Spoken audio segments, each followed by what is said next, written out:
ஆண்டவராகிய இயேசு கிறிஸ்துவின் நாமத்தினாலே உங்களை வாழ்த்துகிறோம், வரவேற்கிறோம். கர்த்தர் உங்களை ஆசீர்வதிப்பாராக. நம்முடைய தேவன் நம்முடைய அநேக காரியங்களை நடத்தி நம்மை வெற்றி சிறக்க பண்ணும்படி நம்மை தேவன் விரும்புகிறார். நம்ம தோற்பதற்காக ஆண்டவர் நம்மை தெரிந்து கொள்ளவில்லை. இந்த உலகத்தில் நம்மை சந்திக்கிற பல பிரச்சனைகள், சூழ்நிலைகள், பலவிதமான போராட்டங்கள், நிந்தனைகள், வேதனைகள் எல்லாவற்றையும் ஜெயிக்க முடியாத கர்த்தர் வைத்திருக்கிறார். ஹல்லேலூயா. நம்ம வாசிக்கலாம். கலாத்தியர் எழுதுகிற புத்தகம் 5வது அதிகாரம் 22, 23 வசனங்கள். ஆவியின் கனியோ அன்பு, சந்தோஷம், சமாதானம், நீடிய பொறுமை, தயவு, நற்குணம், விசுவாசம், சாந்தம், இச்சையடக்கம். இப்படிப்பட்டவைகளுக்கு விரோதமான பிரமாணம் ஒன்றுமில்லை. இந்த இடத்துல நாம் வாசிக்கும் பொழுது ஆவியின் கனியோ என்று சொல்லப்படுகிறது. ஆவியின் கனி ஆண்டவர் நம்மை தெரிந்து கொண்டதனுடைய பெரிய நோக்கம் என்னன்னா, நாம் கனி கொடுக்க வேண்டும் என்பதே. என்ன கனி? விசேஷமான கனி. பாருங்கன்னா எத்தனையோ கனிகள் இந்த உலகத்தில் இருக்கு. அந்த டேஸ்ட், அந்த சுவை, அந்த சுவைக்காக இந்த உலகம் ஏங்கி நிற்குது.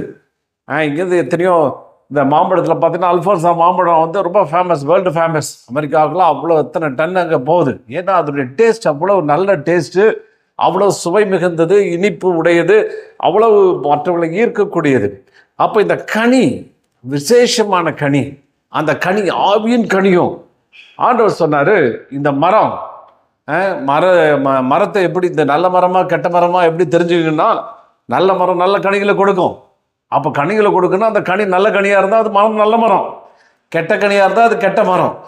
அப்போது நம்ம நல்ல மரமாக இருந்தால் நல்ல கனிகளை கொடுப்போம், அது விசேஷமான கனிகளை கொடுப்போம் என்று சொல்லுகிறார். ஆண்டவர் சொல்லும்போது யோவான் 15:1 சொல்லும்போது, நானே மெய்யான திராட்சை செடி, நான் நீங்கள் மிகுந்த எண்ணிலும் என்னுடைய வார்த்தை உங்களிலும் நிலைத்திருந்தால் நீ மிகுந்த கனிகளை கொடுப்பீர்கள் அப்படின்னு சொல்கிறார். திராட்சை தோட்டம், அந்த தோட்டத்தில் நீங்கள் நல்ல கனிகளை தரணும், நல்ல விசேஷமான கனிகளை தரணும், அது கம்மியாக கொடுக்கக்கூடாது, நிறைய கொடுக்கணும் அப்படின்றார். அதுவும் இல்லாமல் என்னென்னா, தோட்டக்காரர், பிதா தோட்டக்காரர் அப்படின்னா இங்கே பண்ண திருத்து உங்கள் வேலை செய்கிறது. பிதா, குமாரன், பரிசுத்த ஆவியானவர், இவங்க மூவரும் இங்கே அதில் செயல்படுகிறார்கள். இப்போ பார்த்தீங்கன்னா எப்படி பழம் கொடுக்குது. இப்போ ஒரு செடி வளருது, அந்த செடி வளர்ந்து மேலே வருது, மேலே பழம் கொடுக்குது, இப்போ ஃப்ரூட்ஸ் கொடுக்குது. கொடுத்து பார்த்தீங்கன்னா இது எப்படி நடக்குது? ஃபோட்டோ பார்த்தீங்கன்னா தண்ணி ஏன் செடிக்கு ஊற்றுறோம்? அல்லேலூயா. ரொம்ப யோசிச்சு பார்த்துருக்கீங்களா? தண்ணி ஏன் செடிக்கு ஊற்றுறோம்? செடிக்கு ஊற்றுறோம்னாக்க ஃபோட்டோசிந்தசிஸ், அதாவது உணவு முறை, உணவு தயாரிக்கிறதுக்கு மண்ணில் பார்த்தீங்கன்னா பலவிதமான கனிம மினரல்ஸ் இருக்குது, பலவிதமான தாதுக்கள், உப்புகள், இன்னும் பலவிதமான காரியங்கள் மண்ணில் அப்படியே இருக்குது. இப்போ தண்ணி ஊற்றும் போது என்ன செய்யுதுன்னா, தண்ணி எல்லாத்தையும் கரைக்குது. கரைச்சி அதுக்கு வேறு, அந்த வேர் மூலமாய் அந்த அந்த செடிக்குள்ளே கடத்தப்படுகிறது. ஒரு நல்ல பழம் கொடுக்குற ஒரு மரத்துக்கு என்ன செய்யும், அது உள்ள மண்ணில் இருக்கிற எல்லா கனிமம், பொட்டாசியம், மெக்னீஷியம் பார்த்தீங்கன்னா எல்லாம் அதில் தான் இருக்குது. வாழைப்பழம் பார்த்தா பொட்டாசியம் ஜாஸ்தின்றாங்க, பொட்டாசியம், மெக்னீஷியம், அப்புறம் பாஸ்பரஸ் எல்லாம் இதில் மண்ணில் கரைஞ்சி கிடக்கு, மண்ணில் அப்படியே மறைஞ்சிருக்குது. அதை என்ன செய்யுது, தண்ணி அப்படியே அது கரைக்குது. அதை கரைச்சி அதை டைலூட் ஆகுது. அந்த தண்ணியிலேருந்து அதுலேருந்து வேர் உறிஞ்சப்படுகிறது. அது வேர் உறிஞ்சப்பட்டு உணவுகளை ரெடி பண்ணி அங்கே கனி, அது வழியாக பூக்களுக்கு போய், பூ வழியாக கனிக்குள்ளே போய், அந்த கனிக்குள்ளே போயிட்டு அது சுவை மிகுந்ததாய் அதை உன்னை மாற்றுகிறது. அது சாப்பிடும்பொழுது அதை அவர்கள் சந்தோஷப்பட, அவர்களை சந்தோஷிப்பிக்க அது உதவி செய்கிறது. மாத்திரமல்ல, நல்ல நியூட்ரிஷன்ஸ், நல்ல ஒரு சத்தை அது கொடுக்குது. எப்படி? அதே போல தான் ஆவிக்குரிய ஜீவத்தில் தண்ணீர் பரிசுத்த ஆவியானுக்கு ஒப்பனையாக சொல்லப்படுகிறது. நம்முடைய குமாரன் அவர் தான் நம்மகிட்ட இருக்கிறார். பாருங்க, இந்த குமாரனுடைய வார்த்தைகள், பிதாவுடைய சித்தத்தின்படி தேவன் குமாரன் பேசின வார்த்தைகளை தண்ணீராகிய பரிசுத்த ஆவியான் அப்படியே கரைச்சினார். கரைச்சி நீ அந்த நல்ல மரமாக இருந்தால் அது ஈர்க்க வேண்டும் என்ற எண்ணமும் உனக்கு ஒரு ஆசையை இருந்தால் அதன் மூலியமாய் வேர்களுக்கு வழியாக உள்ளே கடத்துகிறார். அடி மனசுலேருந்து கொண்டு வருகிறார். அது உள்ளே போயிட்டு நல்ல நல்ல ஆவிக்குரிய கனிகளை, ஆவிக்குரிய கனியை உங்களுக்குள்ளே கொண்டு வருகிறது. அந்த கனியில் என்னென்ன விசேஷம் இருக்குதுன்னா இதை குறித்து நாம் பார்த்து வருகிறோம். ஆவியின் கனியும் அன்பு. பாருங்க, இதில் பார்த்தீங்கன்னா அன்பு நம்ம பார்த்துட்டோம். அன்பு, சந்தோஷம், சமாதானம், நீடிய பொறுமை, தயவு. இப்போ நம்ம பார்க்க போகிறது நற்குணம். நற்குணம். நற்குணத்தை நான் பார்க்க போகிறோம். நற்குணம் அப்படின்னா என்ன அப்படின்னா அப்படின்னா என்னன்னா பாருங்க, நற்குணம் என்பது நன்மை பயக்கும், இது ஒரு எக்ஸ்பிளனேஷன். நன்மை பயக்கும் ஒழுக்கமான உயரிய பண்புகளின் தொகுப்பாகும். அது இரக்கம், நேர்மை, அன்பு, மன்னிப்பு, தைரியம், சேவை மனப்பான்மை, கோபத்தை அடக்குதல், தொல்லை தராமல் இருத்தல் போன்ற நல்ல செயல்களையும் குணங்களையும் குறிக்கும். ஒருவரின் தார்மீக மேன்மையின் வெளிப்பாடு நற்குணம் என்று வரையறுக்கலாம் அப்படின்னு போட்டிருக்குது. அதாவது என்னன்னா, ஒரு நற்குணம் நல்ல குணசாலியான குணமுள்ள பெண் அப்படின்னாக்க நற்குணம். சாரால் கூட ஆண்டவர் சொல்லும்போது சாரான்ற பேர் பார்த்தீங்கன்னா நோபல் உமன், நற்குணம் நிறைந்தவன், ரொம்ப குணம், ரொம்ப அற்புதமான குணம். அவள் தன் கணவனுக்கு அடங்கி நடத்தல், அவருடைய வார்த்தை ஆபிரகாமை அவள் ரொம்ப அங்கீகரித்தது, எல்லா காரியங்கள் பார்க்கும்போது அந்த நற்குணம். அவள் நோபல் உமன் அப்படின்னு பேரே, அது பேரே சாரான்னா அதான் அர்த்தம். நற்குணம், நோபல் உமன்னா நற்குணம், நல்ல குணசாலி, நல்ல குணமுடையவள் என்று அங்கே சொல்லப்படுகிறது. அப்போ குணம் பார்த்தீங்கன்னா ஆவிக்குரிய பண்பில் ஒரு அற்புதமான குணம், நல்ல குணம், நல்ல குணம் கொண்டவருங்க, நல்ல அருமையான கைண்ட் ஹார்ட்டட் மேன் அப்படின்வாங்க. பாருங்கள், ஒரு மனுஷனுடைய தன்மையை அப்படியே மாற்றிடுது. அவங்க எல்லா சூழ்நிலையும் அப்படியே மாற்றுறது. நல்ல குணமுடையவர்களாய் அவர்கள் மாற்றப்படுகிறார்கள், நல்ல குணமுடையவர்களாய் அவர்கள் செயலாற்றுகிறார்கள், அவங்க இறக்க நிறைஞ்சவர்களாக இருக்கிறாங்க, எல்லாரையும் ஏற்றுக்கொள்கிற தன்மை. இன்றைக்கி பார்த்தீங்கன்னா உலகத்தில் அவரால் ஏற்றுக்க முடியல, யாரையுமே ஏற்றுக்கூட மாட்டேன். இவனும் சரியில்லை, அவன் சரியில்லை, அடுத்தா ஒரே குறை தான். அவன் சரியில்லை, இவன் சரியில்லை, நாத்தனார் சரியில்லை, மாமனார் சரியில்லை, மாமியார் சரியில்லை, அவங்க சரியில்லை, இவங்க சரியில்லை, இப்படியே சரியில்லைன்னு சொல்லி யார் தான் சரி இருக்கான்னு பார்த்தா யாரும் சரியில்லை. அப்போ என்னன்னா, ஏற்றுக்கொள்கிற தன்மை இல்லை, எல்லாரையும் ஏற்றுக்கொள்கிற தன்மை நிறைய பேருக்கு இல்லை. அவங்க இல்லை, ஏதோ ஒரு குறையை கண்டுபிடிச்சிடுறாங்க, அந்த குறை இவங்களை பாதிக்கப்பட்டிருக்குது, அவங்களுக்குள்ள இந்த பிரச்சனையை கொண்டு வந்திருக்குது, அதனால இது சரியில்லை அது சரியில்லைன்றாங்க. ஆனால் ஆவிக்குரிய தன்மைகள் பார்த்தீங்கன்னா ஏற்றுக்கொள்ளுது. யார் ஏற்றுக்கொள்ளாட்டாலும், யார் உன்னை அங்கீகரிக்காவிட்டாலும், யார் உங்களை காயப்படுத்தினாலும் ஏற்றுக்கொள்ளுகிற தன்மை, அவர்களை நீங்கள் ஏற்றுக்கொள்ளுகிற தன்மை. இயேசு ஏற்றுக்கொண்டார். எல்லாரும் பாருங்க, ஒருத்தனையாவது ஒழுங்கா லிஸ்ட்டில் சொல்ல முடியுமா? இங்கிலீஷில் ஒரு பழமொழி சொல்லுவாங்க, tell your friend I will tell you who you are அப்படின்றது. ஒருவேளை அவர் ஃப்ரெண்டு இயேசு தான் உங்கள் ஃப்ரெண்டுன்னா உங்களுக்கு நல்ல மதிப்பாருங்க. இயேசோட ஃப்ரெண்டு நீ தான்னா அவர் பேர் கெட்டு போட்ட மாதிரி ஆகிடுமா, அவரை பற்றி என்ன நினைப்பாங்க? அப்போ பாருங்கன்னா, அவ்வளவு நமக்கு ஒரு தகுதியில்லாத நம்மளை அவர் ஏற்றுக்கொண்டிருக்கிறார். ஏற்றுக்கொள்ளுதல், மனப்பக்குவம், த மெச்சூரிட்டி, அவர் ஏற்றுக்கொண்டு நம்மை திருத்தபடி அவர் முயற்சிக்கிறார், நம்மளை மாற்றபடி முயற்சிக்கிறார். திரும்ப வணையும் போது கெட்டு போனாலும் அது திரும்ப வணையும்படி விரும்புகிறார். அல்லேலூயா. எத்தனை முறை போனாலும் அவர் பாஸ்டர் சொன்னது மாதிரி திரும்ப வணைகிறார். திரும்ப அவருடைய உருவாக்குதல் திறன், அவருடைய உருவாக்குற காரியம், உன்னை மறுபடியும் தகுதி உள்ள கர்த்தருக்கு உபயோகப்படுத்துகிற பாத்திரமாய் உன்னை திரும்ப அவர் வணையும்படி அவர் சித்தம் வைத்திருக்கிறார். எத்தனை வாட்டி கெட்டு போனால் திரும்ப வணைவதற்கு இந்த பரிசுத்த ஆவியானவர் ரெடியாக இருக்கிறார். அதுவும் இல்லாமல் போட்டது வைராக்கியம் வாங்கியா இருக்கிறார். என்னங்க வைராக்கியம்? அவருக்குள்ள ஒரு வைராக்கியம் இருக்குது, உன்னை உருவாக்கியே தீர்றது. 25 வருஷமாக உருவாக்க முடியல, இனிமேல் உருவாக்க முடியும். 60 வயசுல முடியும், 70 வயசுல முடியும். அவரால் திரும்ப அவருக்கு வைராக்கியம் வாஞ்சியம், இவன் மரண தருவாயில் இவனை மறுபடியும் உருவாக்கியே தீருவன் என்று வைராக்கியத்தோடு கூட காணப்படுகிறார். நமக்கு அந்த வைராக்கியம் இல்லை. ஆனால் அந்த வைராக்கியத்தோடு நாம் இணைந்து கொள்ளும்போது, அப்படி சித்தத்தை புரிந்து கொள்ளும்போது தேவன் நம்முடைய வாழ்க்கையை மாற்றுகிறவராக இருக்கிறார். இப்படி நற்குணம் பல காரியங்களை குறித்து நாம் பார்க்கிறோம். இந்த நற்குணம் எப்படி வருது? ஒரு வசனம் வாசிப்போம். அப்போஸ்தலர் நடபடிகள் 17வது அதிகாரம் 11வது வசனம். அந்த பட்டணத்தார் மனோ வாஞ்சியாய் வசனத்தை ஏற்றுக்கொண்டு காரியங்கள் இப்படி இருக்கிறதா என்று தினந்தோறும் வேத வாக்கியங்களை ஆராய்ந்து பார்த்ததினாலே தெசலோனிக்கேயில் உள்ளவர்களை பார்க்கலாம் நற்குணசாலிகளாக இருந்தார்கள். எப்போ ஒரு மனுஷன் நல்ல குணசாலியாக மாறுவான் அப்படின்னா இங்கே போட்டிருக்கு. அவனோட இவன் கம்பேர் பண்ணும்போது மனோவாஞ்சியாய் யூதர்கள் இயேசு கிறிஸ்துவை ஏற்றுக்கொண்டார்கள். ஏற்றுக்கொண்டவொன்னா இங்கே பார்த்துக்கிற யூதர்கள் வித்தியாசமான யூதர்கள், மனோவாஞ்ச, ரெடி டு அக்செப்ட். அப்படியா? நிறைய பேர் பார்த்தீங்கன்னா ஆண்டு கூட இயேசு கூட ஒரு இடத்துல சொல்கிறார், ஏன் என்னை அவங்களை ஏற்றுக்கொள்றதுக்கு மனசே இல்லை, ஏற்றுக்கொள்றதுக்கு எண்ணமே இல்லை, ஏற்றுக்கொள்ள மனதாக இருந்தார்கள். பவுல் அப்போஸ்தலன் சொன்னதை பார்த்தீங்கன்னா, பவுல் அவன் சொல்கிறான், இயேசு பார்த்தா நான் அந்த நாட்களில் புதிய ஏற்பாடு இல்லை, பழைய ஏற்பாடு தான் இருந்தது. அவங்க என்ன செய்ய வேண்டியதாக இருக்குது? இப்போ அவங்களுக்கு பெரிய டாஸ்காக போச்சு. ரொம்ப இவர்களை அந்த ஊர்ஜிதப்படுத்துறது. இயேசு தான் பைபிளில் அறிவிக்கப்பட்டிருக்கிற, வேதாமத்தில் அறிவிக்கிற மேசையான்னு சொல்லி அவங்கள திருஷ்டாந்தப்படுத்துறதுக்கு ரொம்ப கஷ்டப்பட்டாங்க. பவுல் வந்து என்ன சொல்கிறான், பழைய ஏற்பாட்டில் இந்த பல காரியங்களை கொண்டு வந்து முன்னிறுத்தும் பொழுது அப்போ யூதர்கள் சொன்னாங்க, முதல்ல அக்செப்ட் பண்ணிட்டாங்க, ரெண்டாவது வசனத்தை ஏற்றுக்கொண்டாங்க. இப்படி இருக்கிறதா என்று தினந்தோறும் வேத வாக்கியங்களை ஆராய்ந்து பார்க்கிறாங்க. இட்ஸ் ரொம்ப அப்படியே ரிசர்ச், ஆராய்ச்சி. நிறைய பேருக்கு ஆராய்ச்சி விதத்தில் ஆராய்ச்சி பண்ணுவாங்க. ஆனால் வேத வசனத்தை ஆராய்ச்சி செய்யணும்னு தேவன் ஆண்டவராக இயேசு சொல்கிறார். ஏன் என்ன தெரியுது? ஆராய்ந்து பாருங்கள், அதில் நித்திய ஜீவன் இருக்குது, எட்டர்னல் லைஃப், கடவுளுடைய வாழ்க்கை, ஒரு அற்புதமான வாழ்க்கை உள்ள அடங்கி இருக்குது. அந்த வாழ்க்கை நீங்கள் ஆராய்ஞ்சு பார்த்தீங்கன்னா உங்களுக்கு தெரியும் அப்படின்னு சொல்கிறாங்க. நீ நிறைய பேர் பிஹெச்டி வாங்குறாங்க, ரிசர்ச் பண்ணி பெரிய பிஹெச்டி டாக்டரேட் பட்டம்லாம் வாங்குறாங்க.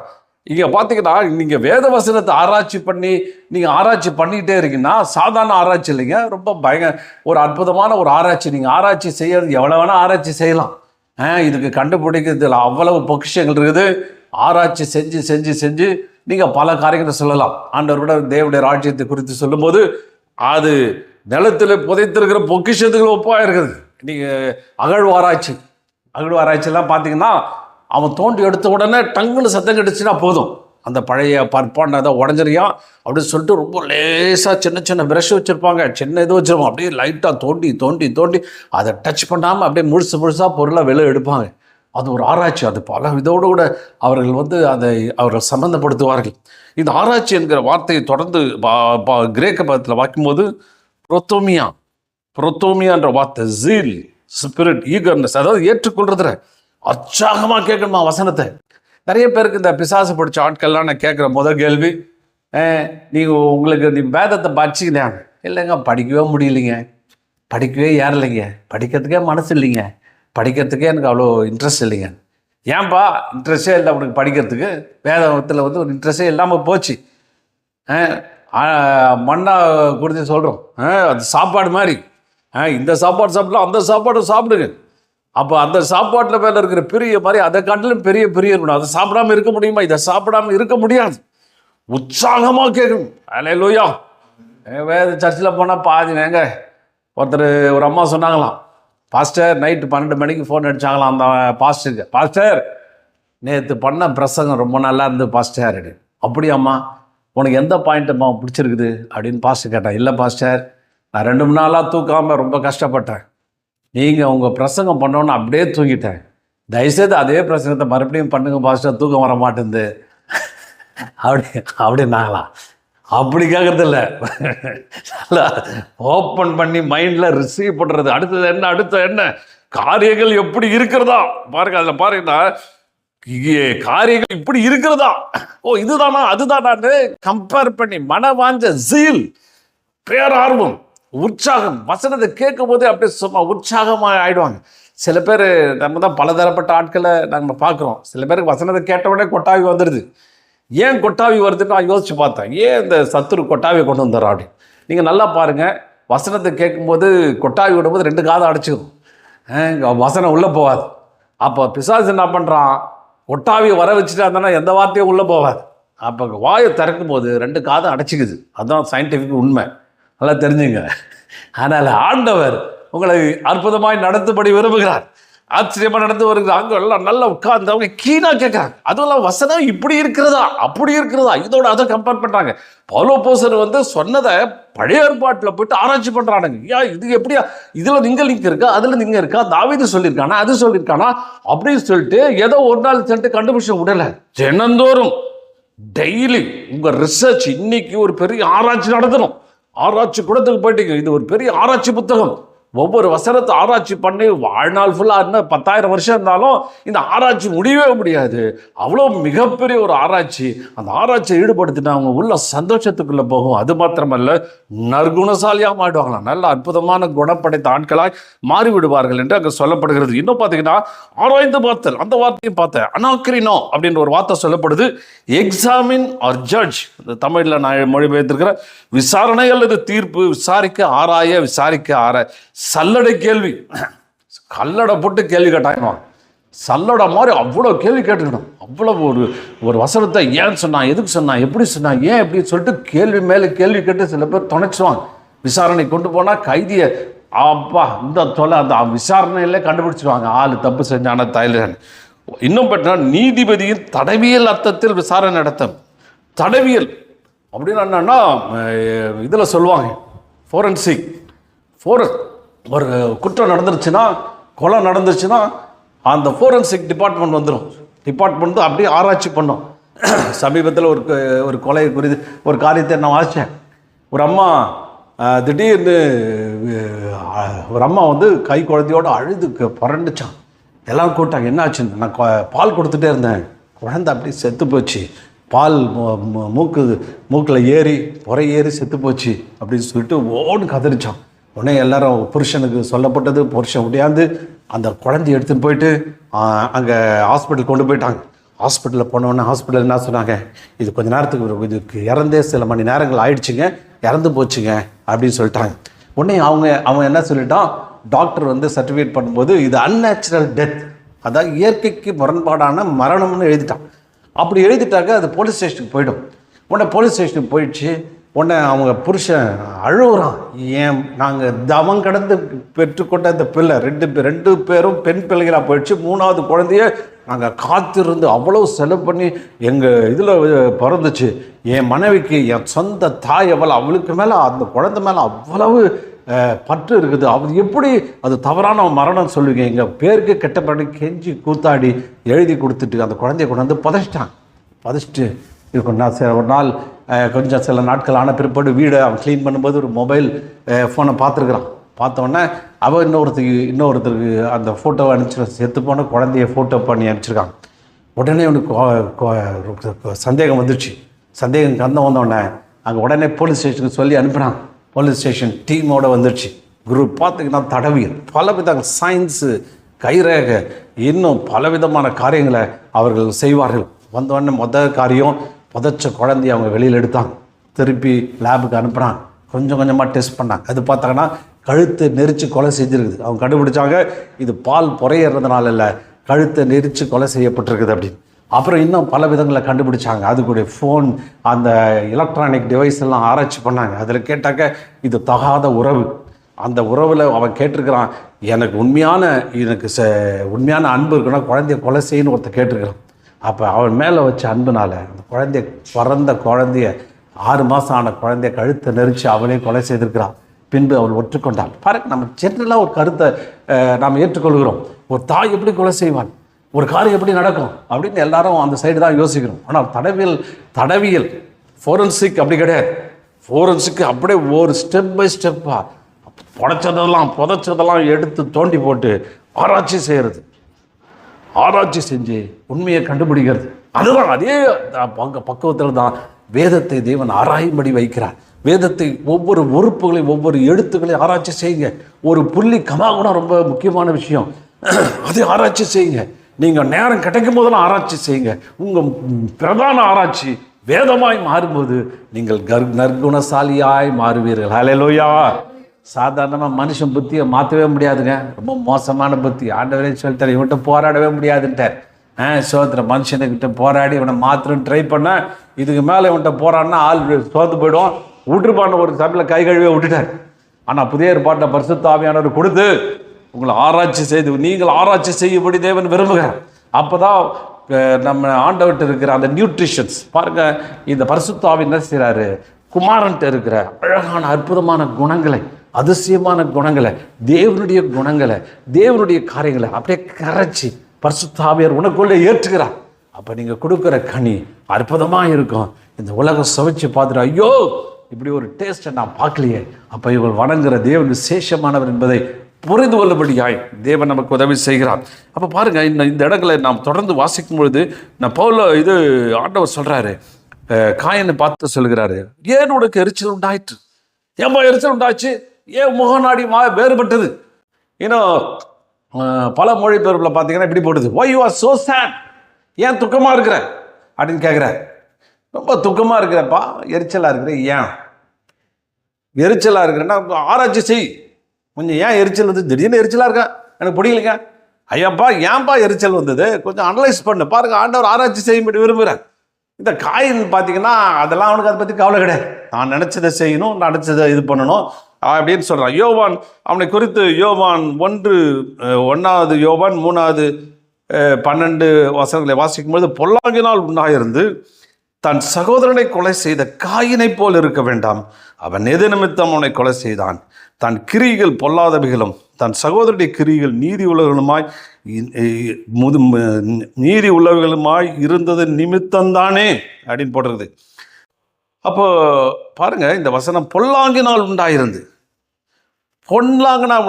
தன் சகோதரனை கொலை செய்த பொல்லாங்கனால பிசாசினால் உண்டாயிருக்கான் அப்படின்னு போட்டுருது. பாருங்க, கிரியைகள் சகோதரன். அந்த நாட்களில் என்னங்க கிரியை? சகோதரன் அந்த நாட்களில் பார்த்தீங்கன்னா நியாயப்பிரமாணம் எழுதப்படாத ஒரு காலம்.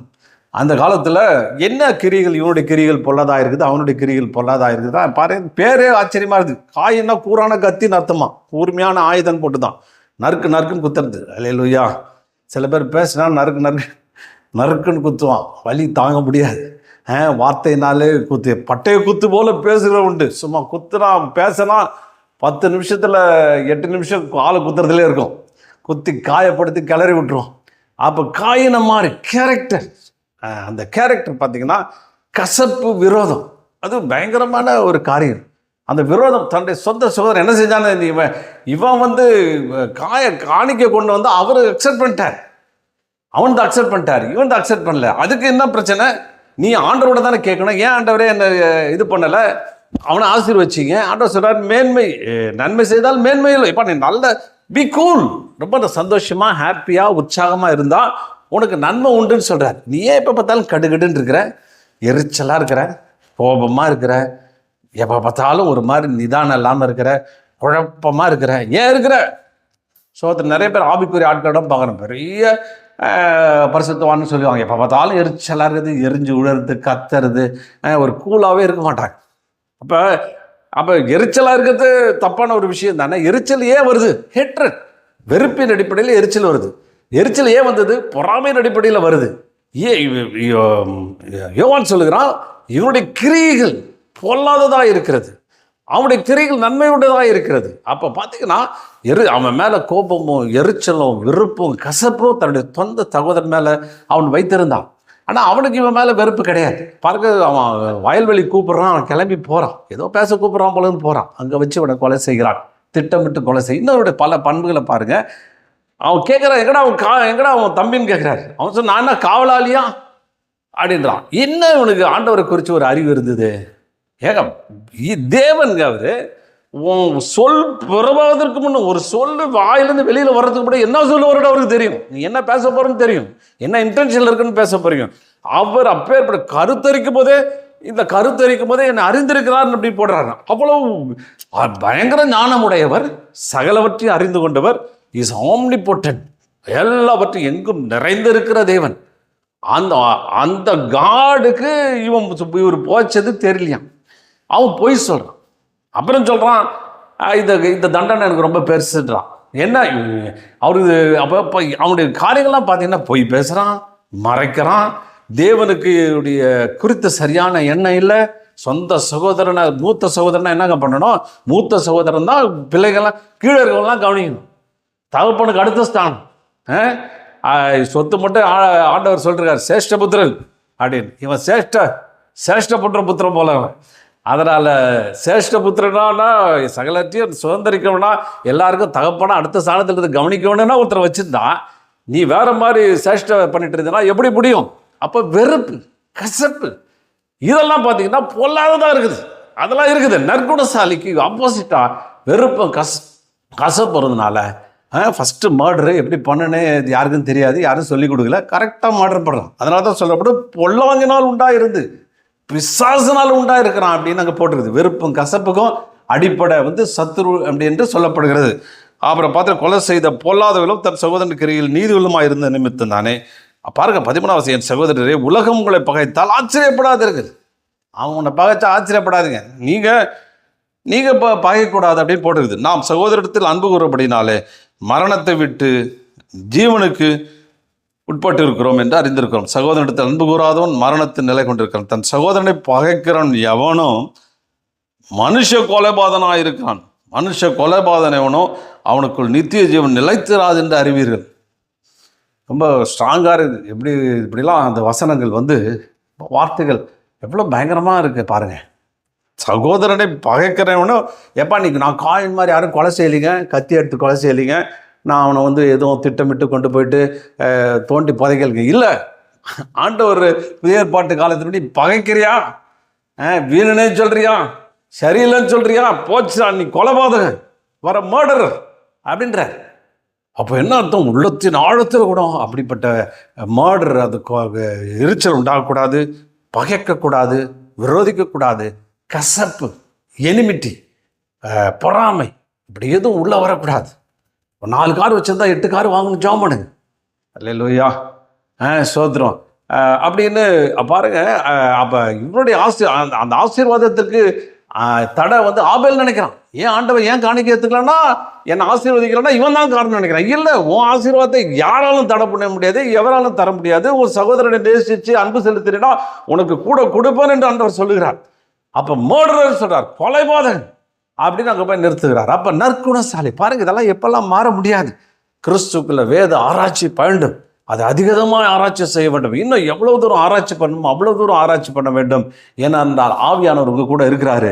அவர்கிட்ட கேளுங்க, அவர் ஆராய்ச்சி செய்ய முடியும், உங்களுக்கு எல்லா காரியங்களும் சொல்லித் தருவார். அவரிடத்தில் கற்றுக்கொள்ளுங்கள், அவர் உங்களுக்கு கற்றுத்தருவார். நீங்கள் அவரிடத்தில் கற்றுக்கொள்ள ஒவ்வொரு சூழ்நிலையிலையும் போய் நீங்கள் அவர்கிட்ட போய் கேளுங்க. அவர் உங்களுக்கு நல்ல காரியங்களை அவர் நமக்கு சொல்லித் தருகிறவராக இருக்கிறார். அப்பேற்பட்ட தேவன் நம்முடைய வாழ்க்கையில் அவர் காணப்படுகிறார். அப்போ தேவன் பார்த்தீங்கன்னா அந்த நற்குண சாட்சி, நற்குணம் அக்செப்ட் பண்ணுறது, இரக்கம் நிறைந்தவர்களாய், மற்றவர்களை ஏற்றுக்கொள்ளுவர்களாய், மற்றவர்களுக்கு உதவி செய்வர்களாய், மற்றவர்களுக்கு நல்லவர்களாகவே இருக்கும்படியாய் ஆண்டவர் நம்மை தெரிந்தெடுத்திருக்கிறார். பாருங்க, அந்த நல்ல பண்புகளை தேவன் நமக்குள்ளே உருவாக்கி கொண்டிருக்கிறார். அதுக்கு நம்ம விட்டு கொடுப்போம். இது ஆவிக்குரிய ஒரு அற்புதமான பண்பு, ஆவிக்குரிய காரியம், ஆவிக்குரிய விஷயம். அப்போ நமக்கு ஆண்டவர் உதவி செய்கிறார். இயேசு பார்த்தீங்கன்னா புறக்கணிக்கப்பட்டார். புறக்கணிப்பட்டது ஒரு மிகப்பெரிய ஒரு பயங்கரமான ஒரு வேதனை. புறக்கணிப்புனா ரிஜெக்ட் பண்ணுறது, ஒரு ஆளை உதாசீனப்படுத்துறது, ரிஜெக்ட் பண்ணுறது, புறக்கணிக்கப்படுறது. இயேசு பலராலும் புறக்கணிக்கப்பட்டார். அது ஒரு மிகப்பெரிய ஒரு பயங்கரமான காரியம். ஆனால் இயேசு யாரையும் புறக்கணிக்கல, அவர் ஏற்றுக்கொண்டார். அப்போ புறக்கணிப்பு இந்த நிறைய பேர் இடத்துல பார்த்தீங்கன்னா மனசு உடஞ்சி காணப்படுறாங்க, நொறுங்கி காணப்படுறாங்க. அவங்கள தேத்துறதுக்கு ரொம்ப கஷ்டமாக இருக்குது. காரணம் என்ன? புறக்கணிப்பு. இப்போ தன்னை புறக்கணிச்சிட்டாங்கன்னா அந்த பொல்லாத வேதனைக்கு, அந்த கஷ்டத்துக்குள்ளே, அந்த ஹர்ட், அந்த மன காயத்துக்குள்ளே அவர் கடந்து சென்று விடுகிறார்கள். அதுலேருந்து வெளியே கொண்டு வரது மிக கஷ்டமாக இருக்குது. ஆனால் நற்பண்பு என்னென்னா, தேவனுடைய வார்த்தைகளை ஏற்றுக்கொண்டு தேவனுடைய காரியங்களை நம்ம பெற்றுக்கொள்ளும் பொழுது எப்படி ஆவியானவருடைய துணை கொண்டு ஆவியானவருக்கு நம்ம நடத்த ஒப்பு கொடுக்கும்போது அவர் என்ன சொல்கிறாரு, அந்த குமாரனுடைய அந்த நற்பண்புகளை அப்படியே வேர்களில் கடத்துகிறார். எப்படி ஒரு மரம் கனி கொடுக்கணும்னா வேர்லேருந்து அது மேலே போகுதோ அதுபோல் அந்த வேருக்குள்ளே நீங்கள் கிறிஸ்துக்குள்ளே ஊன்றப்பட்டிருப்பீர்களானால் அங்கிருந்து அப்படியே அந்த பண்புகள் மேலே வருது, வந்து கனிகள் கொடுக்குது. அது அற்புதமான கனியை தருது. இந்த உலகம் அப்படிப்பட்ட கனிகளுக்காய் ஏங்கி நிற்கிறது. ஆறுதல்லாத உலகம், தவித்திருக்கிற உலகம், குழப்பம் நிறைந்த உலகம், வேதனை அடைந்த உலகத்தில் உங்களை நற்கனிகளை கொடுக்கும்படியாய், ஆவிக்குரிய கனிகளை கொடுத்து இந்த உலகத்தை தேற்றும்படியாய், அவர்களுக்கு சத்தான ஆகாரத்தை கொடுக்கும்படியாய் தேவன் உன்னையும் என்னையும் அழைத்திருக்கிறார். அதனால் நாம் ஆவியினால நடத்தப்படுவோம். கிறிஸ்துவ ரிலிஜியன் அல்ல, அது ரிலிஜியன் கிடையாது, இது மதம் கிடையாது. ஆண்டவர் அங்கே சொல்கிறாரு, இதற்கு விரோதமான பிரமாணம் இல்லை.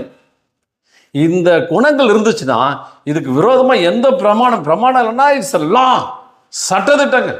நீங்கள் இந்த உலகத்தில் பலவிதமான சட்டத்திட்டங்கள் கொடுக்கப்பட்டிருக்கிறது. பரலோகம் சட்டங்களை ஏற்றிருக்கிறது. அதுதான் நியாயப்பிரமாண சட்டம். இது முன்னாடி வசனம் பார்த்தா நியாயப்பிரமாணத்துக்கு கீழ்பட்டவர்கள் இல்லை. நியாயப்பிரமாணம் ஒன்றும் செய்ய முடியாது. நியாயப்பிரமாணத்தில் இருக்கிற எல்லா சாபக்கேடுகள், சாபத்தினுடைய விளைவுகள் ஒன்றும் எதுவுமே டச் பண்ணாது. கிட்டத்தட்ட நியாயப்பிரமாண சாபம் 55 வகையான சாபங்கள் சொல்லப்படுது. அது எதுவும் வராது. நீ கையிட்டு செய்கிற வேலையெல்லாம் ஆசீர்வதிக்கப்படும். நீ போகிற இடம் பழுகி பெருகுவ.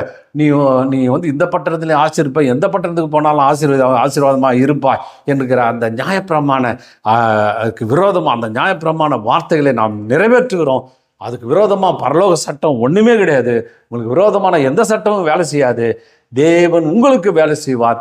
நீங்கள் எல்லாவற்றையும் நன்மை செய்கிறவர்களாய், அநேகரை நீங்கள் பாதுகாக்கிறவர்களாய், அநேகருக்கு தேவ அன்பை நிலைநிறுத்துவர்களாய் கொண்டு வருவீங்க. அதனால் அப்பேற்பட்ட கிருபைகளை தேவன் உங்களுக்குள்ளே தருகிறார். அப்போ அந்த நற்குணங்கள், அந்த நற்குணம் நமக்குள்ளே உருவாக வேண்டும், அந்த கனிகள் உருவாக வேண்டும். கர்த்தர் நமக்கு உதவி செய்வாராக, ஆசீர்வதிப்பாராக. ஆமென்.